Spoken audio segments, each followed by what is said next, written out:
All right. Well, we're going to begin now. So, you want to just settle in to begin with. Get my water.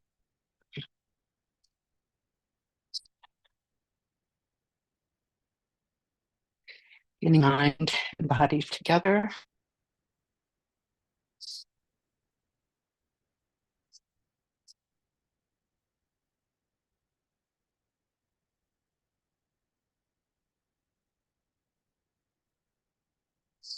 Consanda samgara shirisim pamakarajibani shuna sosunamata tengasaso kateramana so vante. Omin chiki kipo chani dusum sage klinging one and sanshakuna suntan seba. So enemy shapra so vante.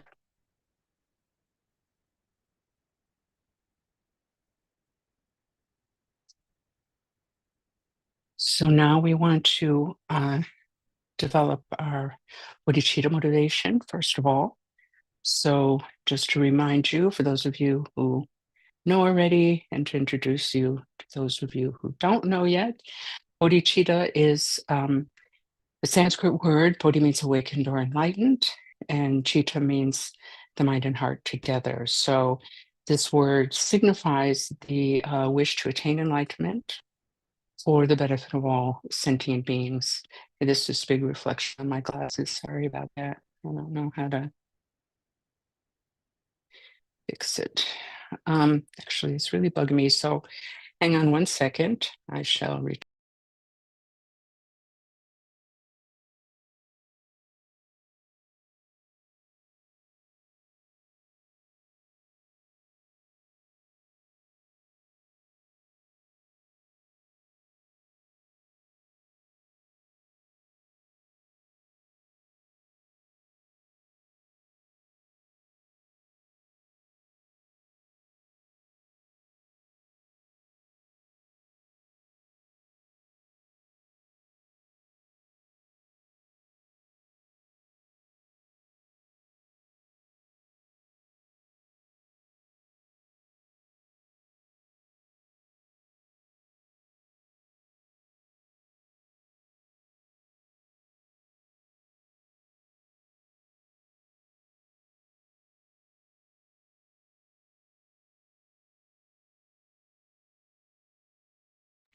Oh, that's much better. Okay.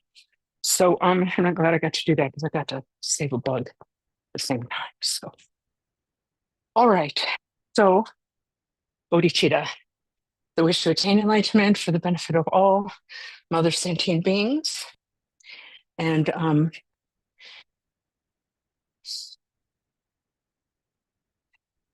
arises from compassion. When we see the suffering of others, we naturally want to remove that suffering, or hopefully want to remove that suffering. So how do we do that?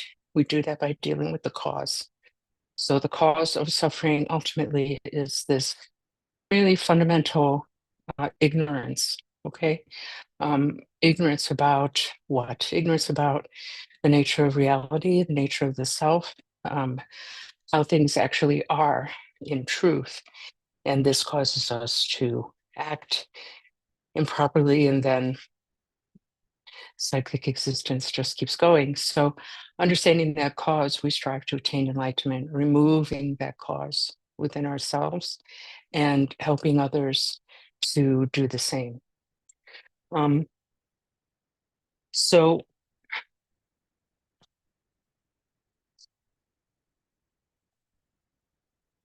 sorry, it's a little better. Okay. So, if you are Buddhist or following the path in some way, then I invite you to make that your motivation for the time we're going to spend together this morning. If not, at least if we can think whatever time we spend together today might benefit not only ourselves, but others as well. Okay. So I see there are no questions still in the chat. So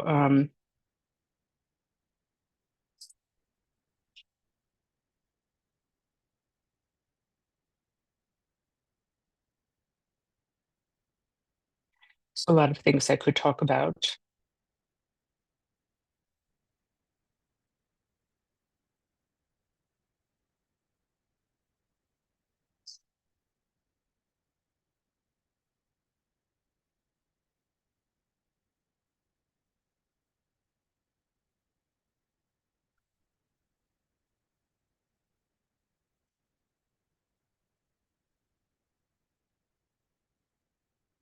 Okay, I would like to talk about the purpose of this path to begin with. Recognizing when you need to take a solution, when you need to take a solution and the steps to do it, like you just did. I'm sorry, I don't know what that means. Yes. So I'm just going to continue with uh, what was in my head, I think. Thank you. Um, so, um,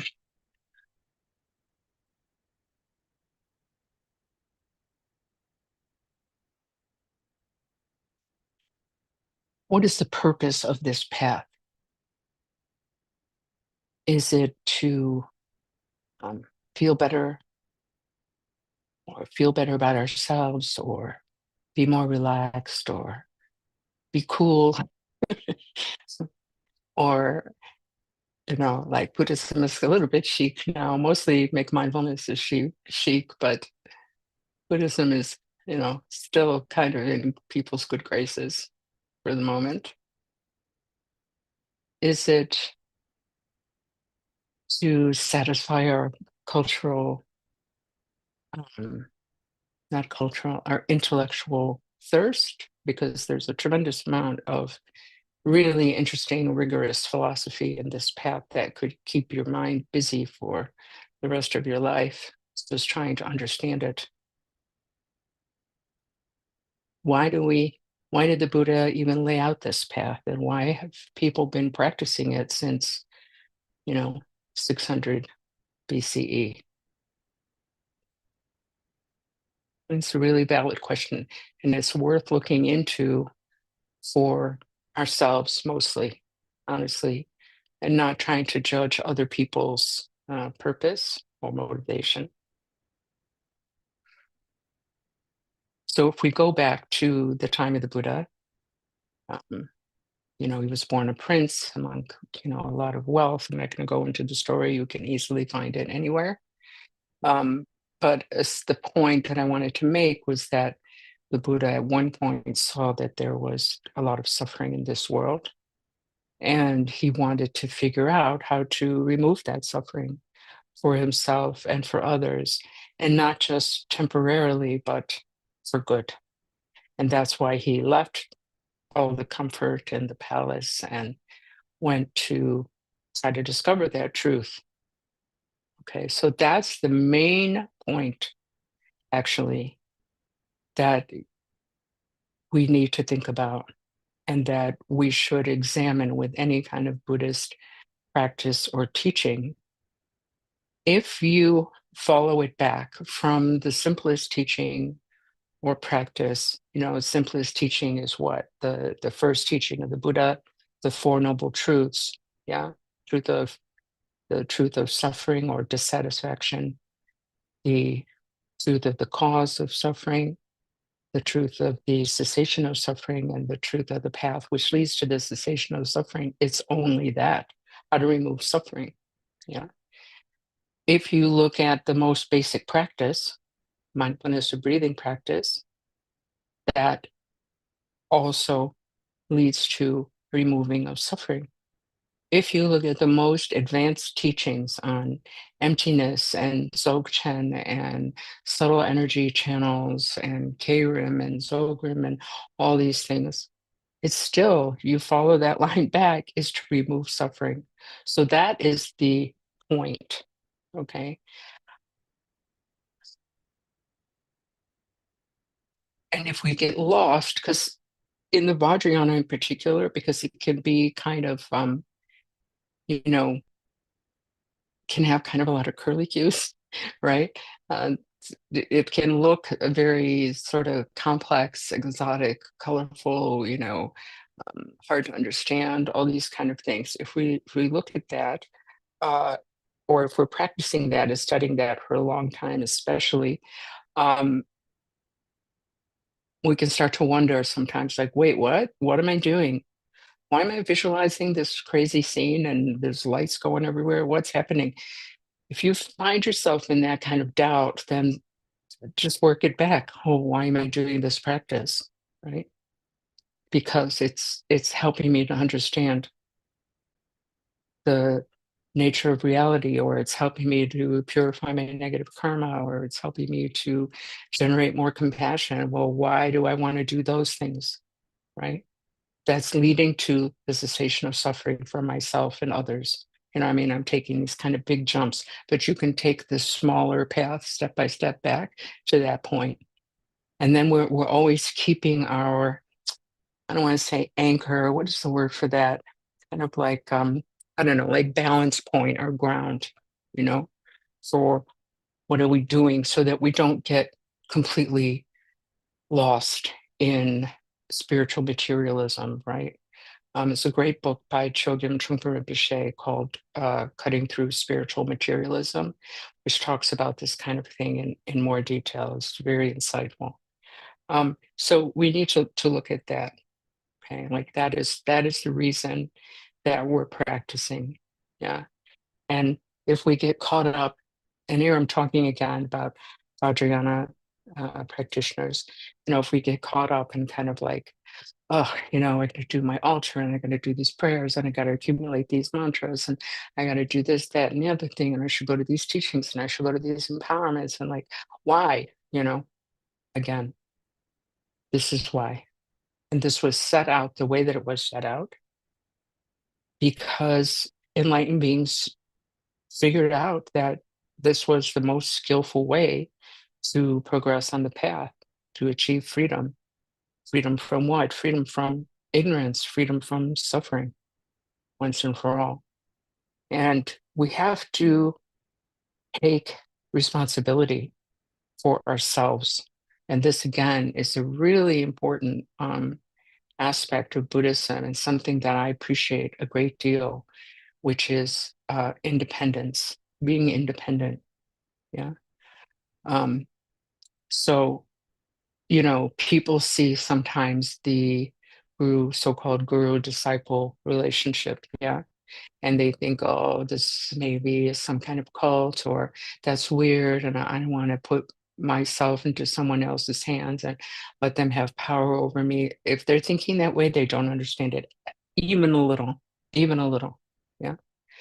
The goal of the teacher, capital T, teacher, uh, um, guide, guru, lama, is to help us recognize the so-called inner guru, yeah, our own enlightened nature, so that at some point we don't need them anymore, that we have reached the same level as them. That's what they want. They don't want to keep a power dynamic. They don't want to infantilize us. Quite the contrary, they're really trying to help us grow up. And so that's why sometimes your teacher will be quite harsh with you because it's not their job to be your buddy as much as you might want them to, or to be your daddy or your mommy. You know, it's about helping you to see what needs to be improved and helping you to recognize your own power. Yeah.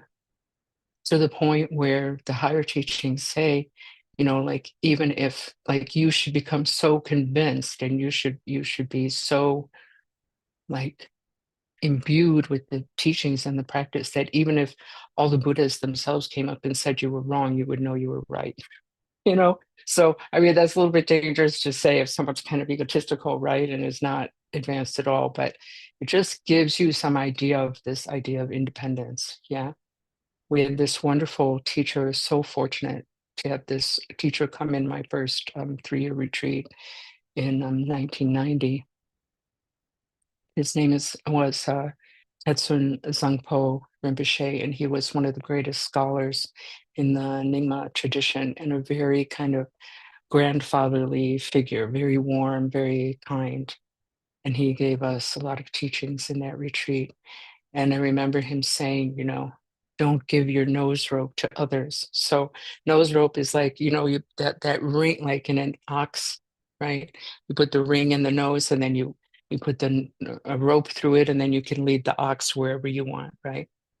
It says take your nose rope and coil it on top of your head. Yeah. toilet on top of your head. Why? So nobody can lead you. Nobody can just lead you around, So you're not, if you're, what can I say?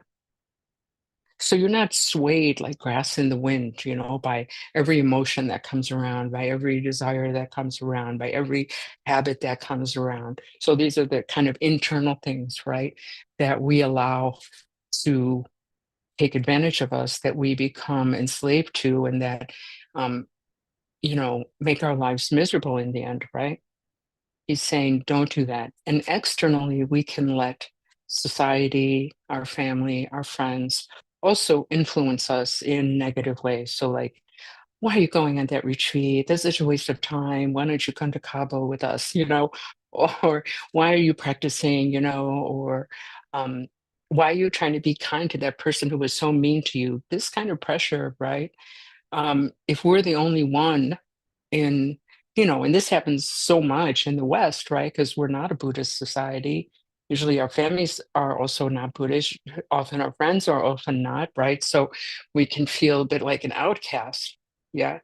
um but if we have this inner fortitude, this inner strength and pole star of the path and independence, right, then we can just ignore those people, you know ignore these, and not just people. So I'm saying inside, right, our own emotions, thoughts, etc., that can sort of take us off the path, and then outwardly our friends, families, society in general, kind of teaching the opposite of what Buddhists teach, you know um, and then kind of our own sort of, you know, mm, I don't know where I was going with that. Sorry. Um, anyway, it's important to be independent, and that independence also is related to not having blind faith.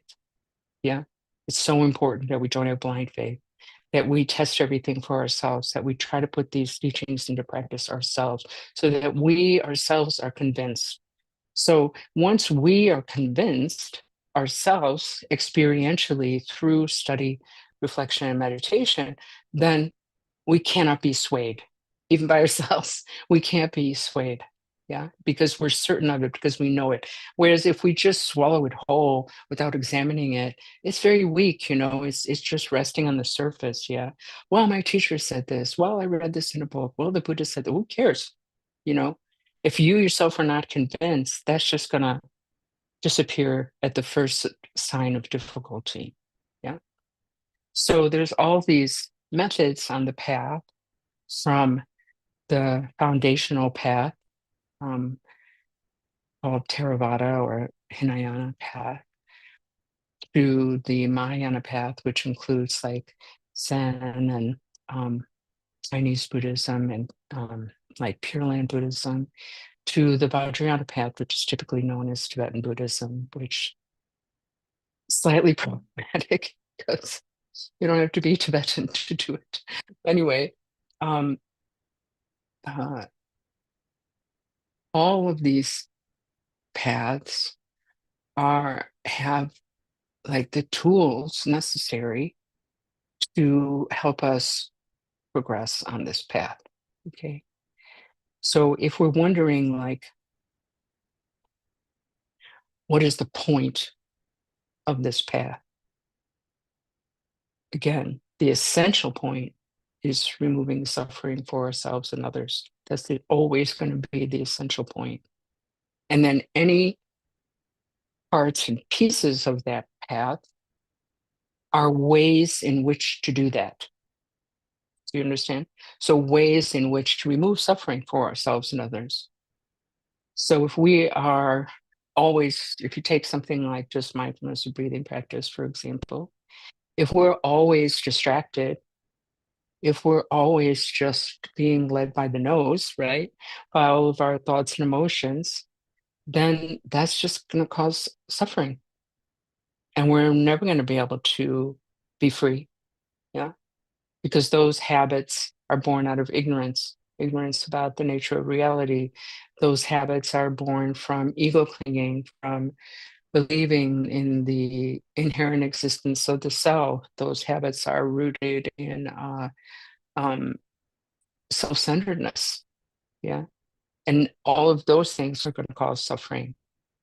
So mindfulness of breathing practice is to help us recognize when the mind is distracted, when the mind is aware, and being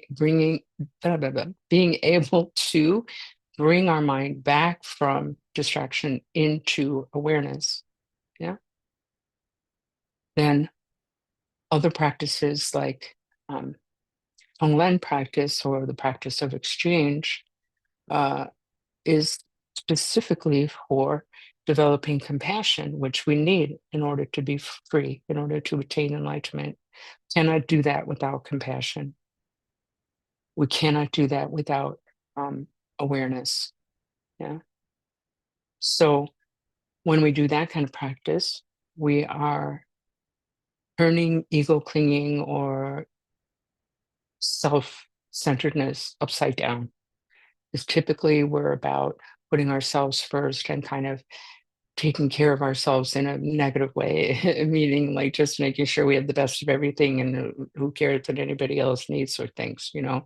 And of course, you know, don't get me wrong, um, it doesn't, that kind of thing, you know, it can arise in really small ways, like um, cutting somebody else off in traffic, uh, or, you know, I don't know, talking badly about somebody behind their back, you know, these kind of smallish things um, are indicative of a larger habit, and that's why we need to deal with them.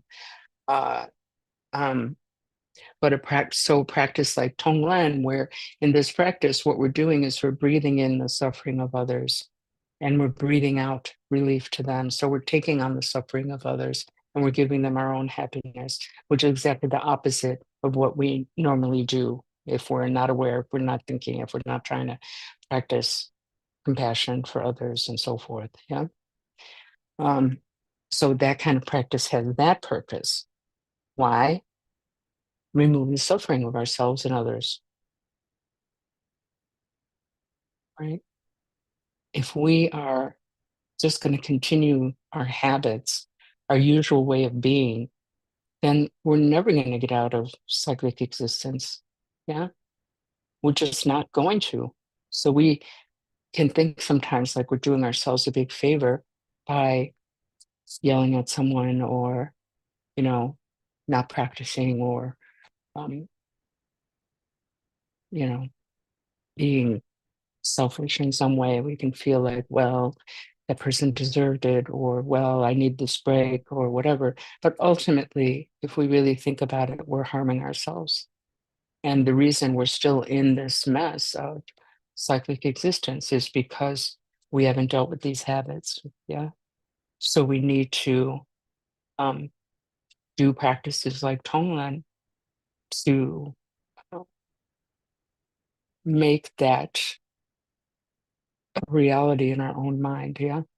And that's another essential point on this path is that, you know, we're not trying to like squeeze ourselves into being someone that we're not. What we're trying to do is develop a good heart, really, so that we become that person, if that makes sense. Yeah. So, like, you know, when I was growing up, I was really frustrated by, um, I grew up Catholic and I was very frustrated because, you know, there were these teachings about you should be kind to everyone. And, you know, Jesus said, love your neighbor as yourself. And Jesus said, love your enemy, you know. And I was very like, I knew I wasn't doing that, but I didn't know how to do that. Yeah. And so what happens in a system like that is that people might feel in their hearts like I really don't like this person, or I really hate this person, right? But because they know they sort of shouldn't feel that way, then they try hard to act like they like that person, which is great. Like, this is much better than, punching somebody in the face, right? However, if they never deal with the heart, or they never transform the mind, let's say, then that's just a veneer that will very quickly just disappear at the first sign of stress. Yeah. So what we do in the practice is we work with practices like Tonglen so that we don't even feel that hatred anymore. We develop a heart that is, the aim anyway, is to develop a heart that is, 100% love and compassion. Then we don't have to think, or make a big effort. Oh, I need to try to be nice. I need to say this. Oh, what is my face like? Am I showing in my face how I feel? We just are that, because we've developed those habits. And we don't need to fight with our anger or jealousy or whatever.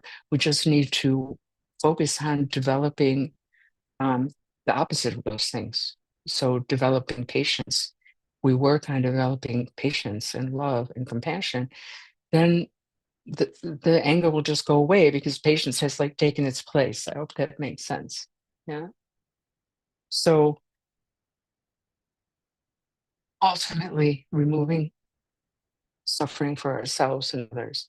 When we go to the higher paths, where we're dealing with these sort of practices that are much more subtle, where we're dealing with the energy system of the body and this kind of thing, where the aim is more about um, having direct contact with the nature of mind, or the nature of reality, uh, so that we can be free of this illusion that we've been living in, that we've been experiencing since beginningless time.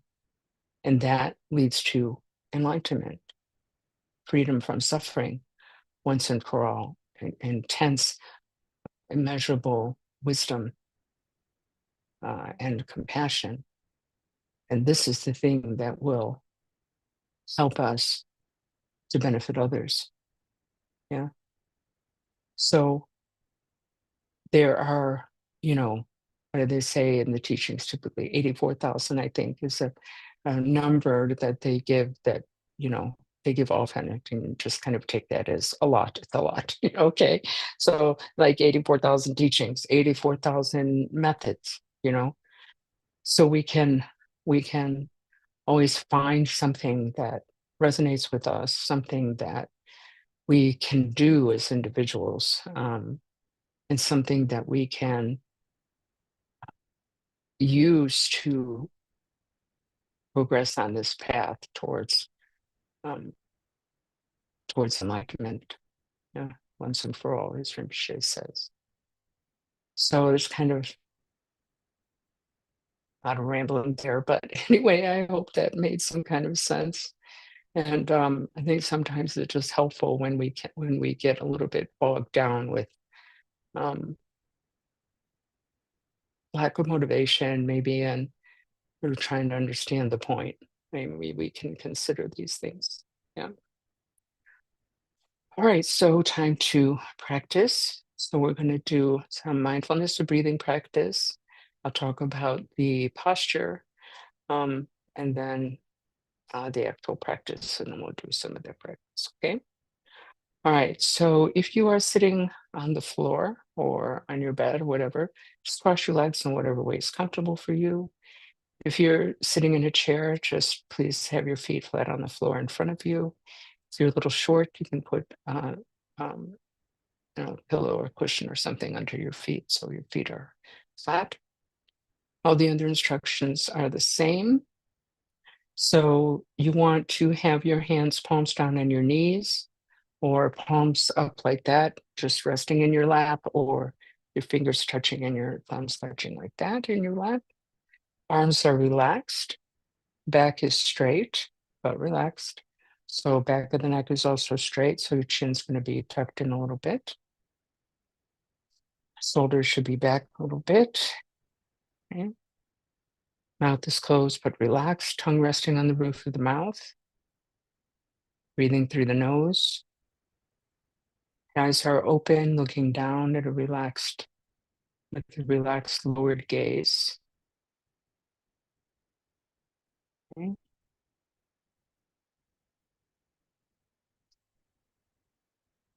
So I'm going to bring your awareness to the sensation of the breath coming in and out of the nose. So we're focusing at the end of the nose here. Take a moment to notice that sensation.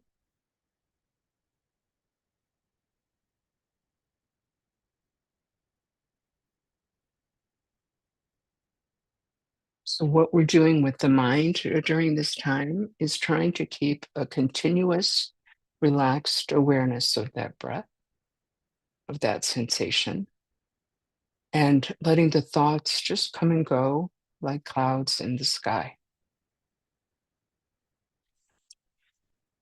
When we get distracted, just simply bring the mind back to the breath.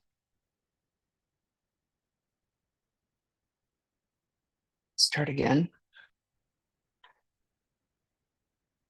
It's very important to be relaxed in this process.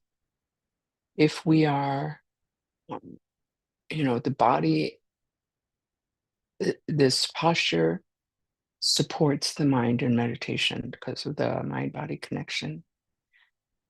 And we're trying to maintain continuous awareness of the breath, but without stressing the mind. So the body should be as relaxed as possible while maintaining the posture. So sometimes you might find, you see that? Like we might find like, oh, we're holding a lot of stress in our shoulders, or our neck is getting stiff, or something like that. So we should check our body from time to time and make sure that it's relaxed and maintaining the posture and that we're not falling asleep.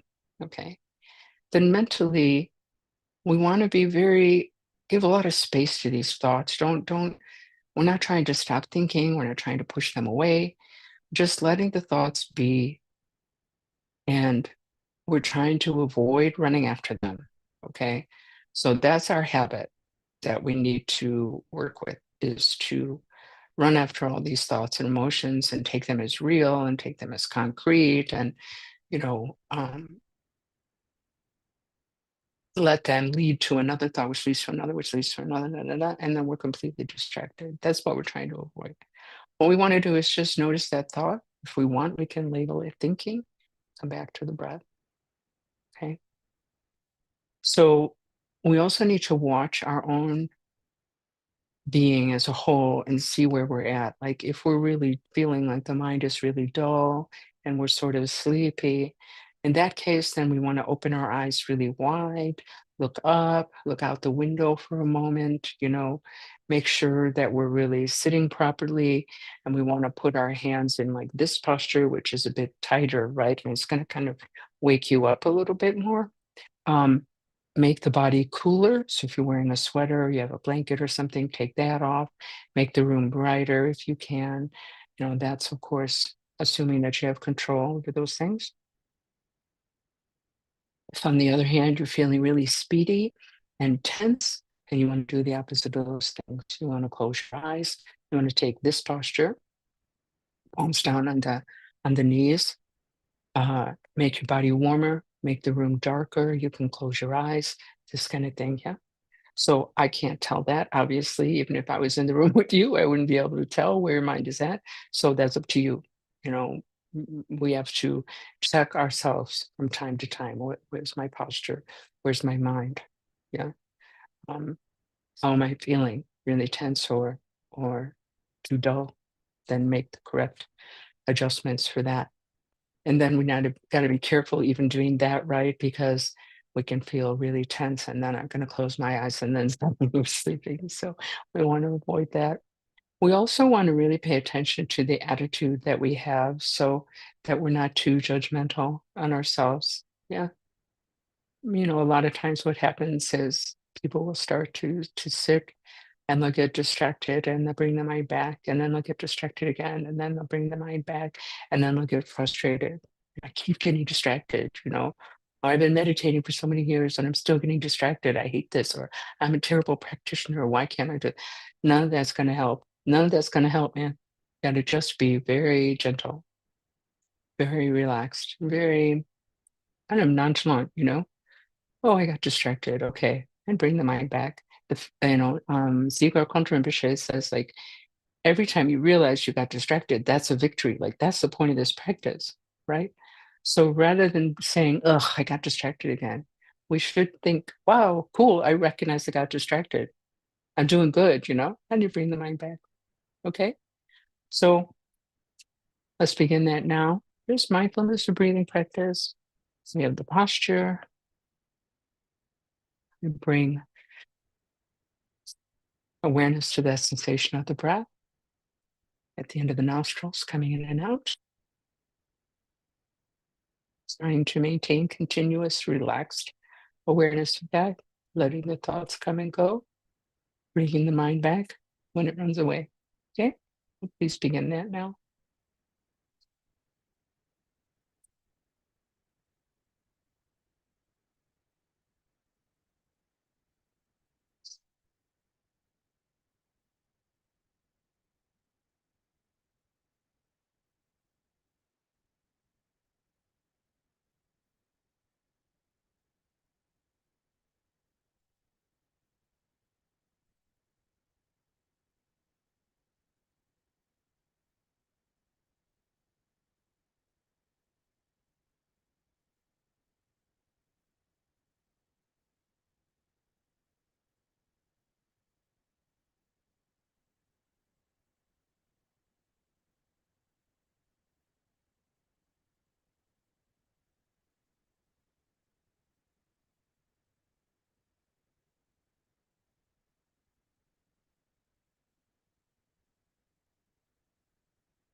Pick your posture and bring the mind back to the breath.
You can begin to count the breaths, counting either every in breath or every out breath for a total of 10 breaths.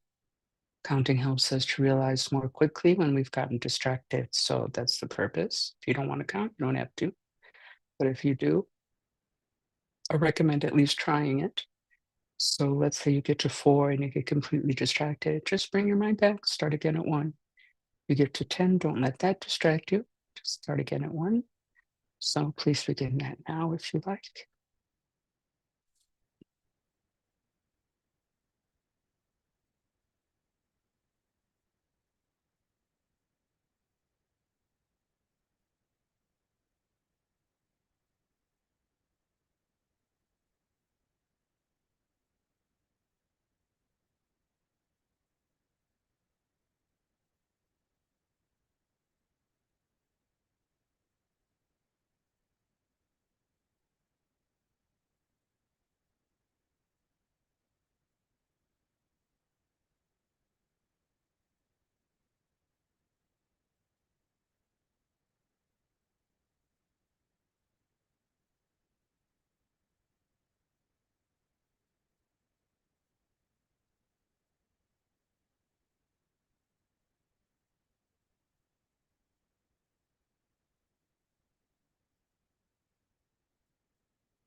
Okay, we can end the meditation now.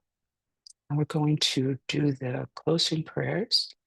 If you look in the description box, you can find them there, download them there, but I will share the screen. Those of you who haven't had time to do that. Pardon me. So we begin with the long light prayers for our teachers.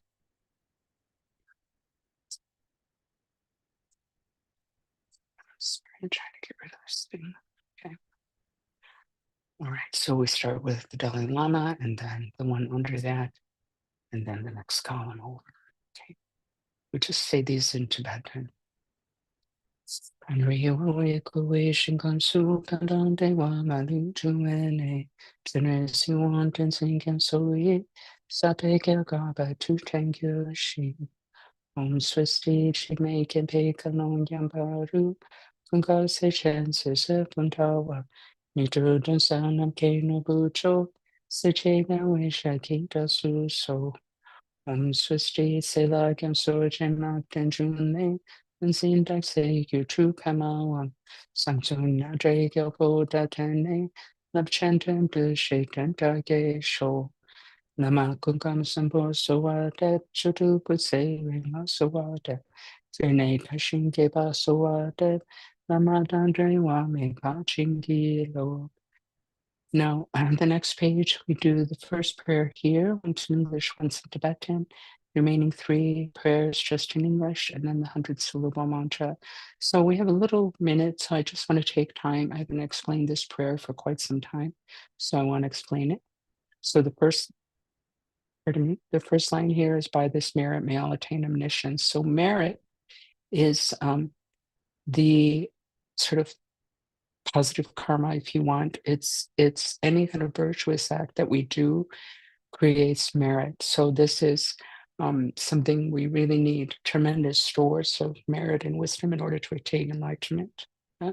And practice in particular is considered very meritorious, along with any other kind of virtuous acts that we might do, being kind to others, being generous, and so forth. So by this merit of what we just did, may all attain omniscience. So omniscience here is a synonym for full enlightenment, complete and full enlightenment. So there are actually levels of enlightenment. So that's why we say full enlightenment. Yeah. After full enlightenment, there's no going back. Up to that point, one can regress. So by this merit, may all, so not just us, but all sentient beings, by this merit, may all attain omniscience, may defeat the enemy, wrongdoing. So this line is referring to karma, law of cause and effect. So our suffering is ultimately caused by our own wrongdoing. So that means, it's just negative karma, right? Karma actually means action. So there's karma and there's karmic fruit. They're fruit of our actions, yeah. So if we're suffering, it's because we created the causes for that. If we're joyful, we also created the causes for that. But we consider, if someone makes us suffer, that person is our enemy, right? But our real enemy is our own wrongdoing. From the stormy waves of birth, old age, sickness, and death. So these are considered the 4 main streams of suffering for humans. So we understand old age, sickness, and death as suffering. But how is birth suffering? So birth is suffering in the fact that it's really painful and dangerous for both mother and baby. So, and then in addition to that, it means the baby's still in cyclic existence. So in that sense, it's also considered suffering. From the ocean of cyclic existence, may I free all beings. So cyclic existence, often called samsara in Sanskrit, is this round of birth and death and birth and death and birth and death that we've all been on since beginningless time. It's called an ocean because it's vast and deep, right? There's countless sentient beings in this spinning prison, as Jigme Khyentse Rinpoche says. May I free all beings. So again, we go to the bodhicitta motivation even at the end, right? We want to free everyone, not just ourselves. So this one we're going to read once in English, once in Tibetan, and the rest in English, as I said. By this merit, may all attain omniscience, may defeat the enemy in wrongdoing. From the stormy waves of birth, old age, sickness, and death, from the ocean of cyclic existence, may I free all being. Sonandi tamche sipani, tonene pedronam tamche Kegana chi balon tu pai, sipe sole joa joa sho. May bodhicitta, precious and sublime, arise where it has not yet come to be, and where it has arisen, may it never fail, but grow and flourish ever more and more. As long as space endures, as long as sentient beings remain, until then may it too remain and dispel the miseries of the world. Ever absorbed in the display of divine forms and primordial awareness, appearance, sound, and perception in the state of divinities, mantras, and dharmakaya, may I, inseparable from the practice of the profound and secret great yoga, attain within the essence of mind the state of one taste. Om Vajra Sattva Samaya Manupadaya Vajra Sattva Tenopa Tishta Trito Me Bhava Suto Kayo Me Bhava Supo Kayo Me Bhava Anurakto Me Bhava Sava Siddhi Me Prayatsa Sava Kama Sutsa Me Sritam Shriyam Kuruhum Aha ha ha ho Bhagavan Sawatata Vajramame Munsa Vajripavama Samaya Sattva.